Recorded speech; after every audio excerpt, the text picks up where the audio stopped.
They woke to wind, not the kind that carried promises across fields, but the gray, heavy kind that pressed low to the earth and filled every hollow with dampness.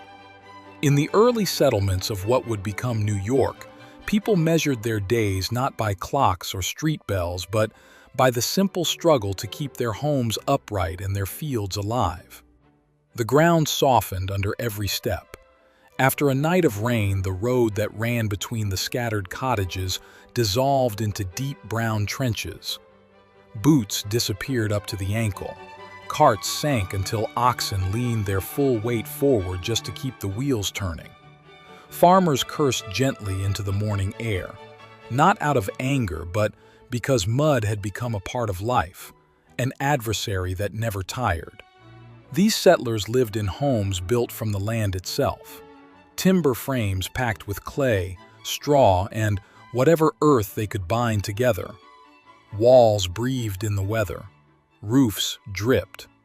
A storm could turn the floor into a slick patchwork of wet earth and wood. Yet, people endured. They patched walls with fresh daub, rebuilt roofs after each season, and trusted that tomorrow the sky might. Living in this world meant working from the first dim light of dawn until the sky faded again. Tools were simple: iron blades hammered by local smiths, wooden handles worn smooth by years of use, ropes twisted from plant fibers. Nothing came easily. Every object in their homes bore the marks of the maker: scratches, dents, burn marks from drying too close to the hearth. Fields stretched along the edges of the forest. Soil was rocky, stubborn, and unpredictable. Farmers pushed wooden plows pulled by slow-moving oxen. Each furrow demanded strength. Each seed planted carried hope. Winds from the river brought cold mornings even in late spring. Crops struggled, and some years they failed. Yet people worked the land again each season, knowing the soil would only yield to persistence. Inside the settlements, laborers moved through narrow dirt paths carrying sacks of grain, barrels of salted fish, and bundles of firewood. Clothing clung damp against their skin. Wool absorbed the morning moisture, and gloves stiffened in the cold. But these garments were treasures. A cloak might last 10 years if patched well enough. Boots were handed down from one adult to another when soles could still take a few more miles. Homes were dim but warm at their center. Light from oil lamps flickered against rough walls. The scent of burning tallow mixed with boiling water and fresh-cut wood. Adults ate simple meals: corn, beans, hard bread softened in broth. Food filled their stomachs, but it rarely. Fire was the most constant fear in the insulae. Open flames cooked every meal. Oil lamps burned through every night. In a building where walls were timber-framed and floors were packed with cloth, straw, and wooden furniture, a knocked-over lamp or an unattended cook fire could move through a floor in minutes. Rome had a fire brigade, the Vigils, established under Emperor Augustus. Around 7,000 men spread across the city, equipped with water buckets, hand pumps, and hooks to pull burning structures apart. By the standards of the ancient world, this was remarkable. By the standards of what fire could do in a dense insula district, it was rarely enough. When fire started on an upper floor, there was often no way down. Stairs filled with smoke. Neighbors blocked the path. People on upper stories sometimes chose to jump rather than burn. The streets below were narrow, sometimes less than 3 meters wide. There was not always room to fall safely. After a major fire swept through a district, the rubble was cleared, the land was sold, and new insulae went up in their place. Often taller, often cheaper. The cycle continued. Historians estimate that some districts of Rome burned and were rebuilt multiple times within a single generation. For those living in it, fire was not a dramatic event to be recounted. It was a permanent background condition, something to think about before sleeping, something to feel when smelling smoke on the wind. Most Romans who lived in insulae did not cook full meals at home. It was too dangerous, too impractical, too smoky in a room without ventilation.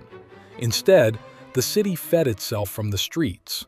Rome was lined with thermopolia, counters built into the facades of buildings, with large clay pots sunk into the stone surface and kept warm from below. Hot food and drink, available all day. Evidence from Pompeii, preserved by volcanic ash, shows what was served: lentils, chickpeas, coarse bread, wine mixed with water, olives, sometimes small portions of fish or spiced meats. The Roman grain dole, the annona, provided free or subsidized grain to a portion of the city's male citizens. This was not charity born from compassion. It was political management. Emperors understood that a hungry city was an unstable city. Around 200,000 men received grain allocations. Families that fell outside this system, women, non-citizens, freedmen without connections, relied on what they could earn and what they could buy. Earnings were low and inconsistent. Day laborers, dock workers, tanners, fullers, porters, all worked for daily wages that disappeared quickly into rent, food, and lamp oil. A bad week of weather, an illness, a slow season at the docks, and a family fell behind. Once behind on rent, eviction was swift. Landlords had no incentive to negotiate. There was always another family needing a room. Begging was visible and common in Rome. It was not considered disgraceful in the way later eras would frame it. It was considered an expected part of a city this large, this crowded, and this indifferent to individual misfortune. 1 million people in a pre-modern city meant disease moved constantly and efficiently. The insulae concentrated people in ways that accelerated infection. Shared stairwells, shared latrines at ground level where waste accumulated before being hauled away, sometimes infrequently. Water collected from public fountains that also served as washing stations. Animals, dogs, rodents, pigeons, moved freely through the streets and buildings. Gastrointestinal illness was chronic. Historians examining skeletal remains from Roman-era burial sites find consistent evidence of intestinal parasites across all social classes, but particularly among urban populations. Dysentery, typhoid-like fevers, and waterborne illnesses cycled through districts seasonally.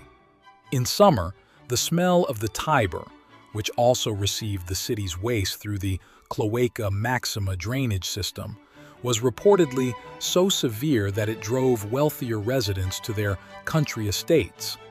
The poor stayed. They had nowhere to go. Roman medicine was not without sophistication.